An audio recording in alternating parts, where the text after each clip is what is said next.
Sono io per la verità che ringrazio per il privilegio che mi avete dato e mi scuso doppiamente.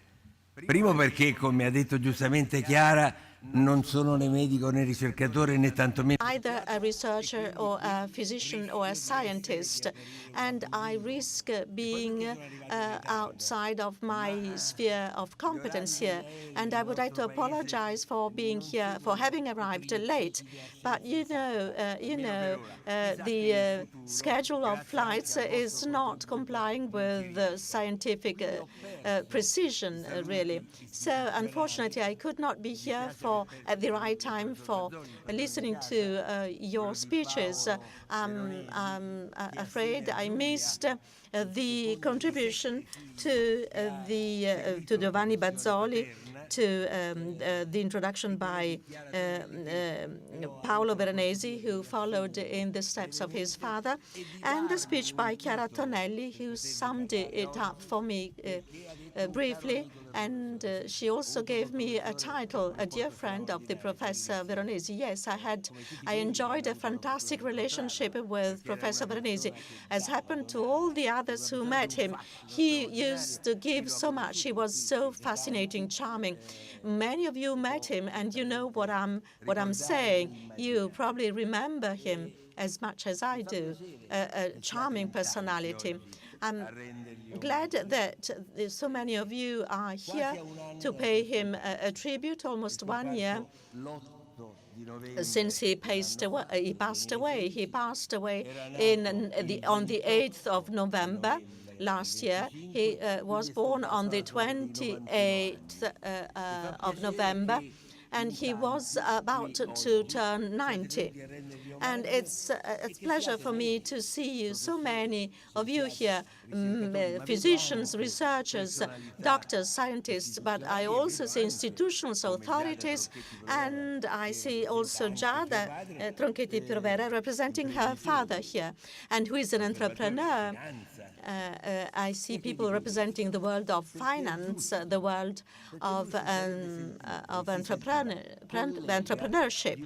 And this is right, because Professor Veronesi felt he was a colleague of each and one of every year. He was a researcher, a scientist, a doctor, a physician, a professor, but he was also an entrepreneur in his own way. He was a great organizer, a great disseminator of science, as Mrs. Kathleen Kennedy said. He was an unusual personality. He was uncommon.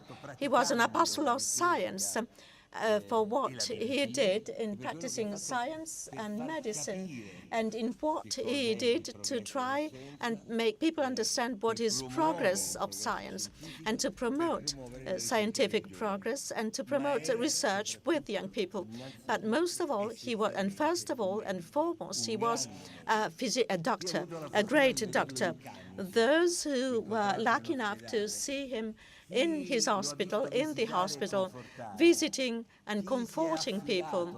Those of you who trusted him as a surgeon, well, all of those were conquered and fascinated and grateful, fascinated for his competence, expertise, availability, and knowledge, but also for his immense humanity, for his mild and good smile, for his knowledge, for his ability to meet the patient and understand the patient, to smile and give hope.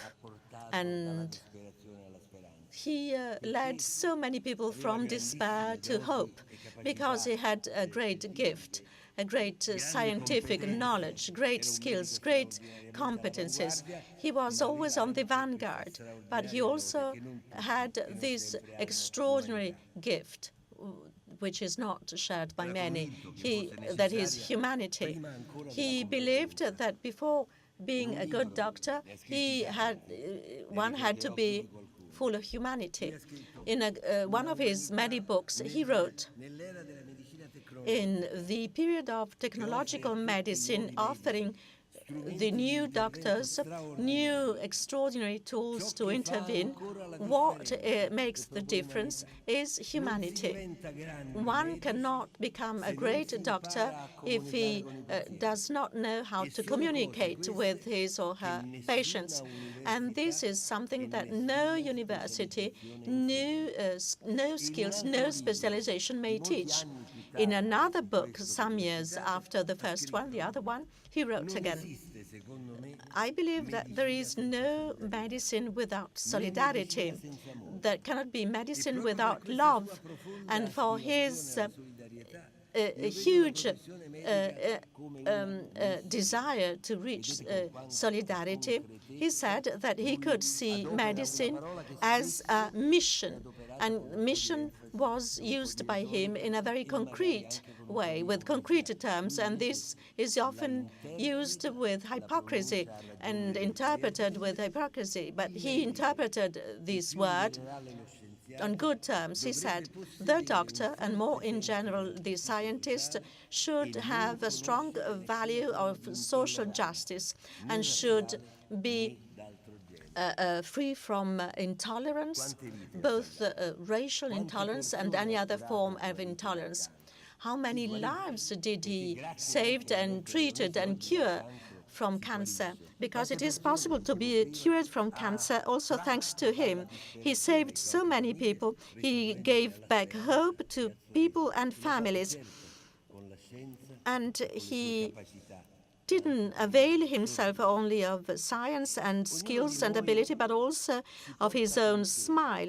In each and every one of us has the image of his dearest ones. And we also have with our dearest ones also the face and the expression of doctors, because in all our families we have pain, sorrow, and we have difficult moments during which a doctor played a very important role. But in our lives, and especially elderly people as I am, people in our lives, we have met doctors who are all the same but all different one from the other because of their personalities, their education, their training, and also different one from the other in the way in which they practice their profession.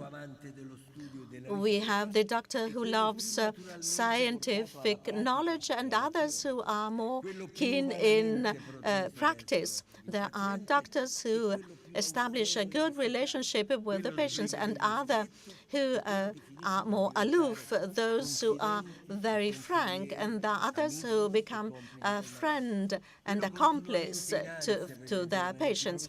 Those who are anxious to know more in scientific terms, and others who base themselves on their experience, those who base themselves on their intuitions, and others who believe in the specialized research and tests to make a diagnosis. Those who work in isolation, those who work in a team, those wearing a shirt, those wearing the white gown, those who believe their work is a mission, and others who have a talent in organizing operational skills, and have read out these things because maybe Chiara remembers it, because I read this when I presented the book by Umberto Veronesi, Life for Science.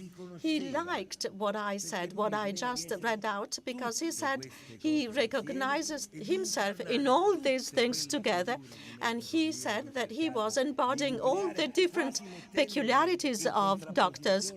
And I've tried to list them as they were juxtaposing one against the others. And he said that he could sum them up in himself, and that he lived his experience, his profession, with a complete dedication, a complete intensity, so much so that he could say that all those categories, all those figures or interpretations of the professions were united in himself in one moment or another of his life.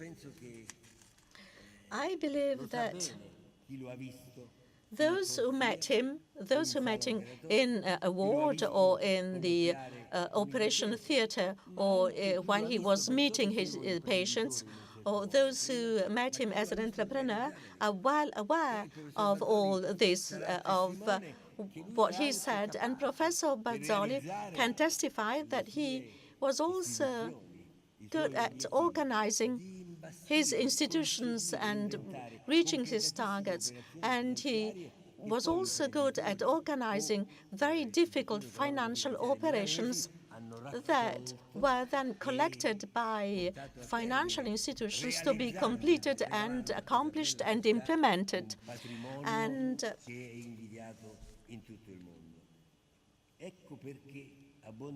bringing his ideas to success.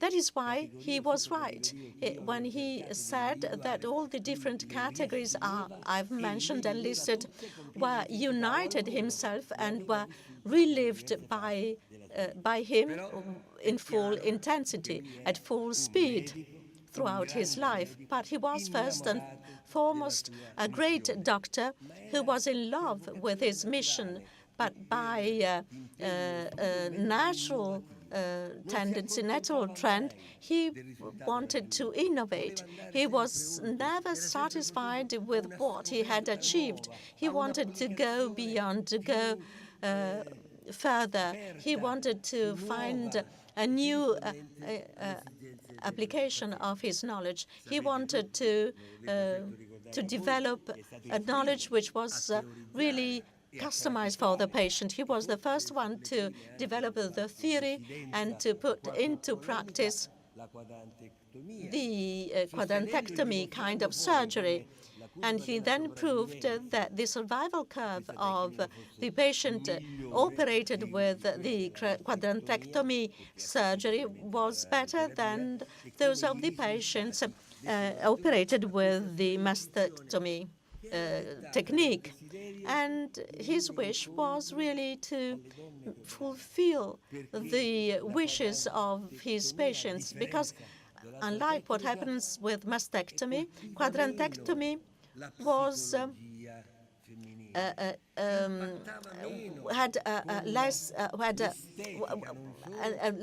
was less damaging, was less jeopardizing the sexuality of women, had an impact, a lesser impact for women. And he really saw many women suffering more for the result of this impairment, of this mastectomy, which led them to feel lesser women than before. And their psychology was jeopardized, was suffering, and he was paying a lot of attention to the psychology of the women he operated on. And he was worrying because he treated them with love, and he wanted to understand what were their problems and their pains and sorrows. And this is what he told us in another book about love and sorrow of women. Women he dedicated to all the women he had operated, but most of all, he dedicated the book to his mother. We presented the book in Rome in a wonderful evening, because I saw him crying or getting emotional when he spoke about his mother. In his book, he says, "I remember my mother as a serene and beautiful woman looking after us." And for the first time in this book, he mentioned the name of his mother, Erminia Vergani. He wrote, "My mother was my father, my elder sister, my travel companion, because I was only 6 when my father died. A boy needs a guide, and my mother was my guide, a profoundly religious woman who taught me 2 important things. First of all, being tolerance, and the other one, the search for the cause of events. If someone is hostile, you shouldn't just reject him or ill-treat him or her. If someone is hostile to you, there must be a reason for that, and you have to find that reason." A teaching that he cherished, really. And in this story he told with the same love and the same soul and the same good purpose that he had, and he operated with the same approach, all his women, and he remembered all the names of these patients one by one. And then he also stated, and he really believed, that women were superior, and he claimed and said that equal treatment has not been achieved in Italy. But this year he would be really happy, because sitting at this table we had 3 women and 2 men only, because Giada was here. Otherwise we would have had more men than women. But really, at first glance, the professor would have enjoyed this this conference, because he denounced the danger of this situation, the injustice present in this situation, and we really hoped that equal treatment, equality could be achieved here in Italy as well. And to testify the fact that this equality had not been achieved in Italy, he gave some examples in his book. For example, Rosalind Franklin wrote and painted the DNA structure, but then 2 men, Watson and Crick, were awarded the Nobel Prize for the double helix of the DNA, helix. So she conceived it, and 2 men got the merit for it. And now we have to give women their superiority back, because they are superior. And he wrote 10 points. He wrote about 10 points for which women are superior: the ability of procreate, to give birth to women, the resistance to labor and pain, the trust that they have in the institutions, the sense of justice, the sense of harmony, and their discipline, their organization, and their order, the greater artistic skills, the ability of concentrating more. They are better at deciding when in crisis. They are less aggressive, and they are less violent, and so on and so forth. So women are superior, and were superior according to Professor Veronesi. He said women are better, more accomplished than men, and the future is woman.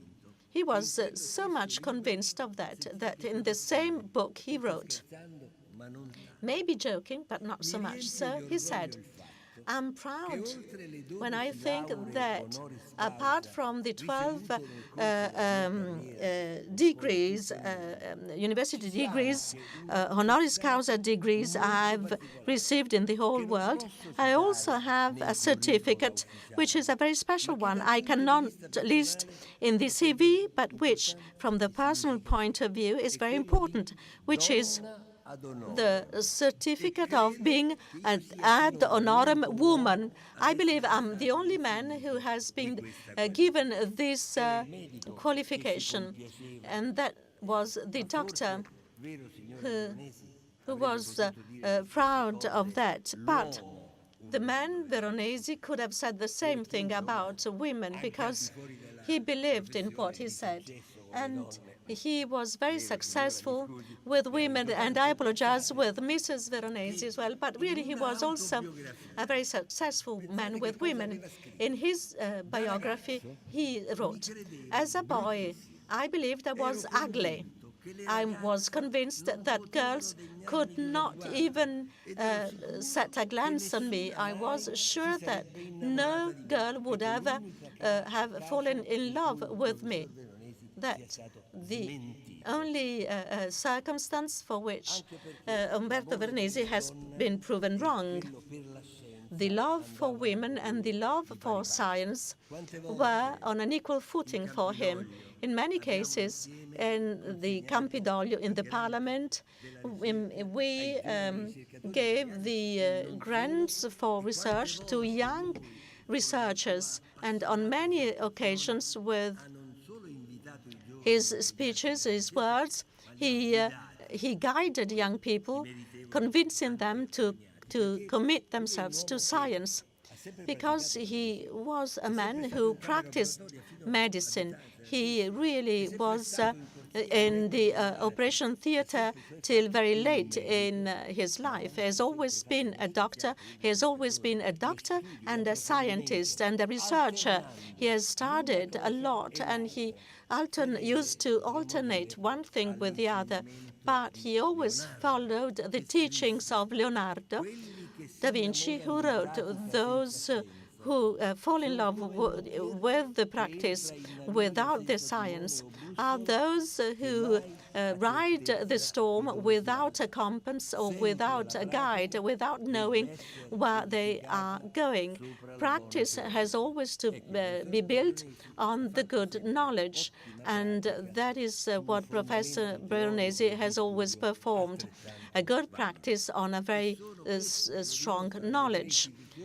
This is proven by the three institutions he has set up, being a doctor, being a scientist, and being an entrepreneur, the Istituto Europeo dei Tumori.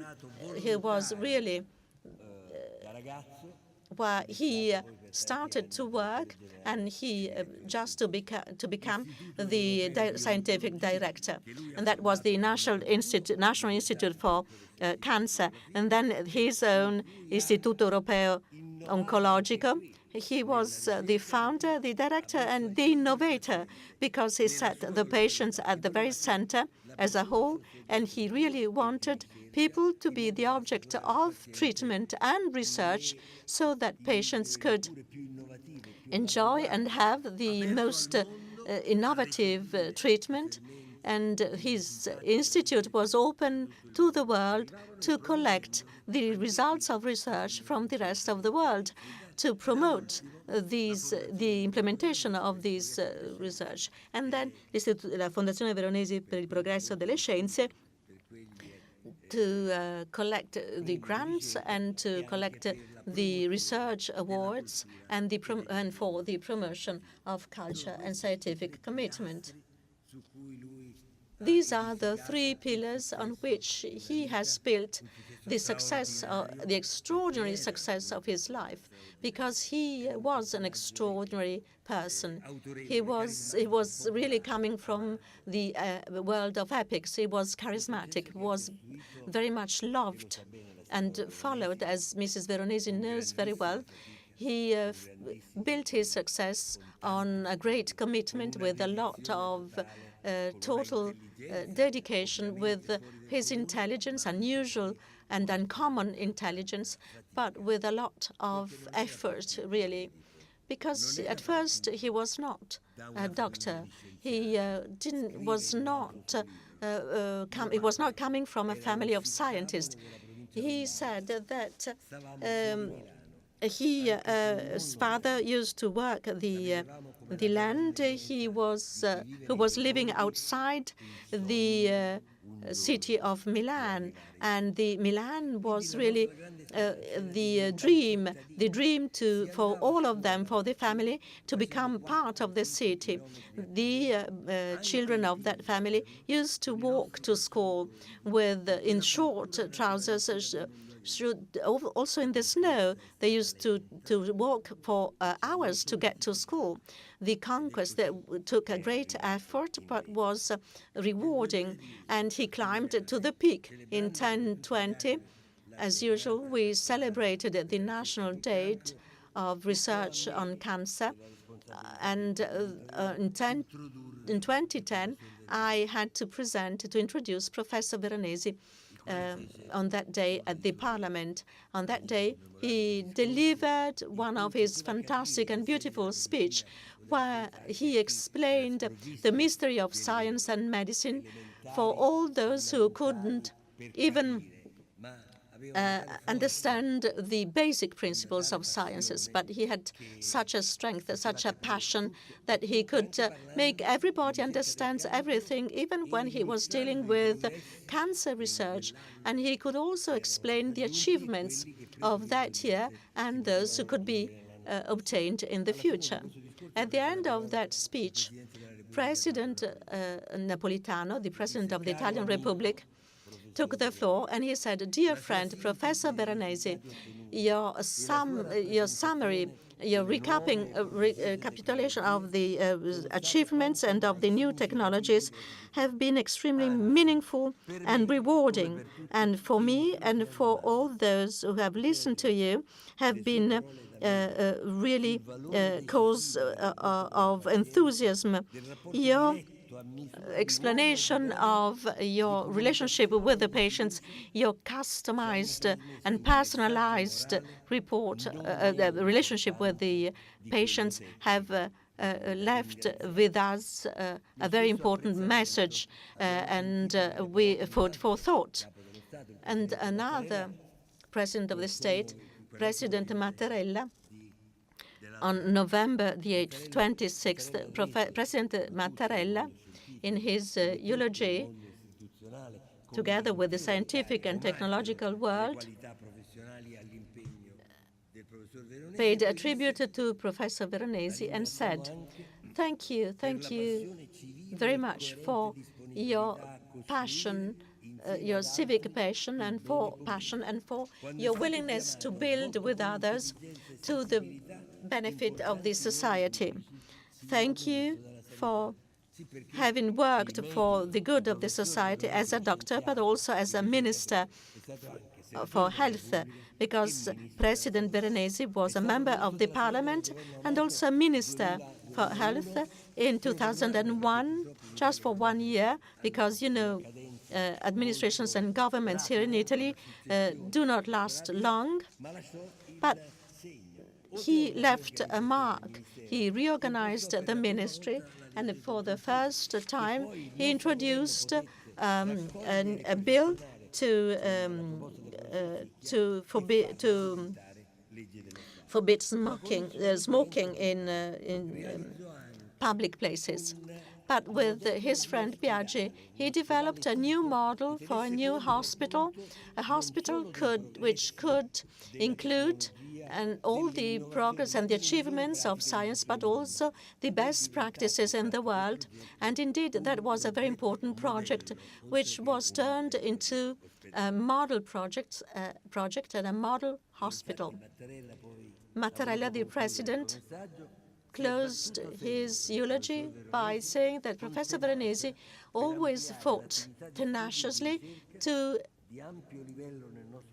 improve the quality of science in our country on the basis of the setting up of new foundations with very important objectives and based on volunteer work. So now it's up to you to continue in his wake and to continue to work for these institutions and foundations. That is why, for these reasons and many others, Professor Veronesi has been defined as a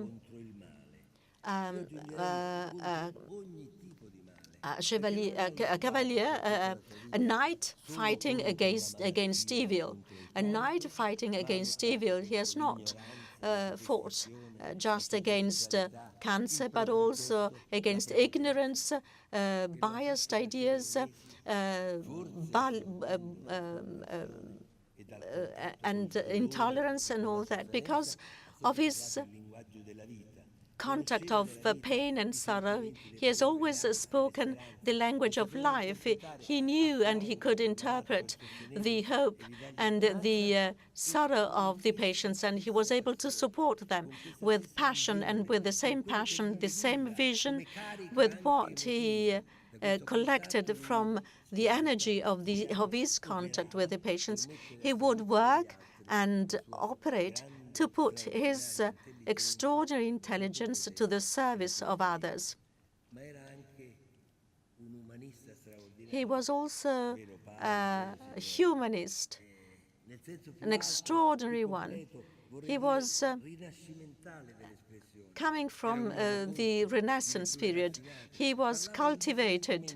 He could speak with the same competence about art, religion, literature, as if he were speaking about medicine. He was really always original in his speech. He was always creating controversies, but he was knowledgeable, but he was also very much convinced of his ideas, of his convictions. He was open to a comparison. He could really prevail on anyone because he has such a dialectic power that he could fight against any argument, any controversy. He was always winning in the end. And I also said something else he really liked in another presentation. He was able to persevere. He was able to convince like no one else. But in some cases, he was even too stubborn, because in some cases, we would start from a simple discussion with him, and then the counterpart was very convinced of his ideas, but in the end, he was insisting so much that he was able to convince you that you were wrong, and he was right. He was extraordinary, unique. The last time we saw him in the parliament for the ceremony of the awarding of the grants to research, he pronounced a speech I read on my way here to Venice, and I realized that he was yet another of his gifts, one of the many gifts he's left to us, to Italy, and to all of us. A gift because I believe this was also his spiritual testament, and he was one of the last time we saw in public. But at the time, in the parliament, in these solemn circumstances, he summed up the value of his life and the teaching of his mission. He addressed young people. We had more than one winners. We had 52 research projects and 51 researchers, but with many other people, young people dreaming of being one of the winners one day. And Professor Veronesi said, I'm addressing you because it is possible to contribute to the development of the civil society in many different ways.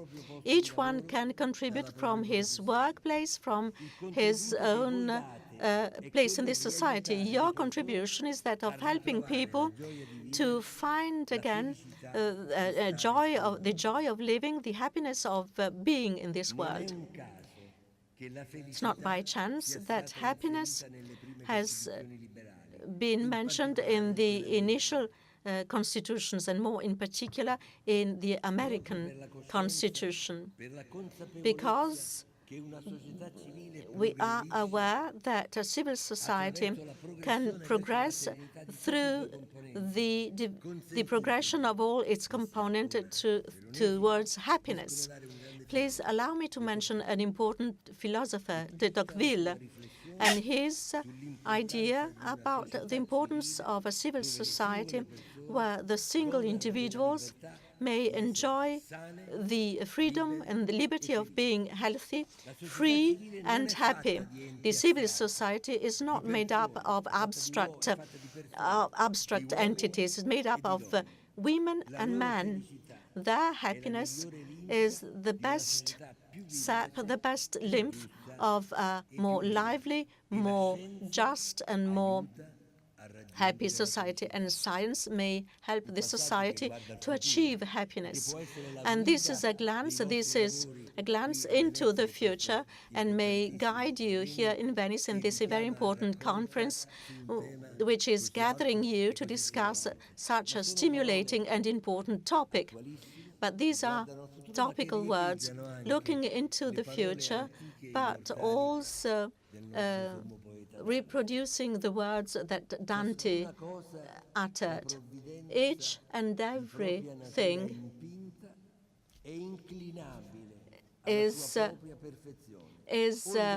developing towards its perfection. And science, too, which is the last perfection of our soul, where we can find also our happiness. We are all subjected to the wishes of science and to the wishes of happiness. And this is the humanist speaking behind the great physicians. And we are grateful to him. We are so grateful to him and to his memory. Thank you very much.